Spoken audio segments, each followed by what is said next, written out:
বিশ্বের সবচেয়ে শক্তিশালী পাসপোর্ট তালিকায় শীর্ষ 10-এ জায়গা রাখতে পারেনি যুক্তরাষ্ট্র।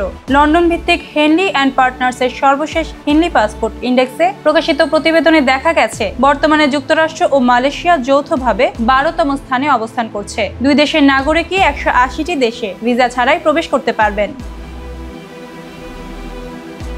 2014 সালে শীর্ষে থাকা যুক্তরাষ্ট্র 2025 সালের জুলাই পর্যন্ত শীর্ষ 10-এ ছিল। তবে সর্বশেষ চতুর্থ ত্রৈমাসিক প্রতিবেদনে প্রথমবারের মতো তারা শীর্ষ 10-এর বাইরে চলে গেছে।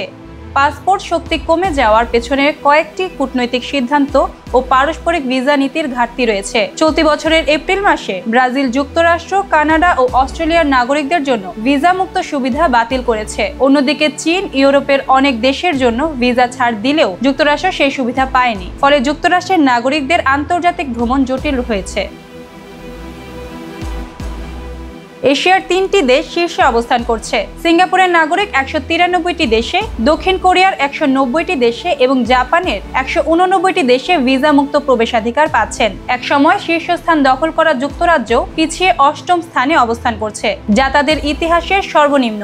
জুলাইয়ে তারা ছিল 6ষ্ঠ স্থানে। অন্যদিকে চীন উল্লেখযোগ্য অগ্রগতি দেখিয়েছে। 2015 সালে চীনের অবস্থান ছিল 94তম, বর্তমানে তারা 64তম স্থানে। গত এক দশকে চীন 37টি নতুন দেশ ভিসা মুক্ত সুবিধা অর্জন করেছে।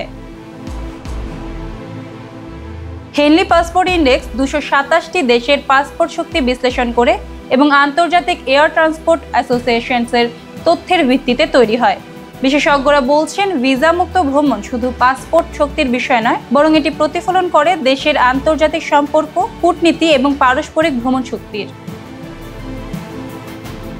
সার্বিকভাবে যুক্তরাষ্ট্রের পাসপোর্ট শক্তি কমে যাওয়া দেশের বৈশ্বিক অবস্থান ও কূটনৈতিক নীতি নিয়ে নতুন প্রশ্ন তুলছে। এই পরিস্থিতি আন্তর্জাতিক ভ্রমণ, ব্যবসা ও কূটনৈতিক সম্পর্কের ক্ষেত্রে দেশের অবস্থানকে প্রভাবিত করতে পারে।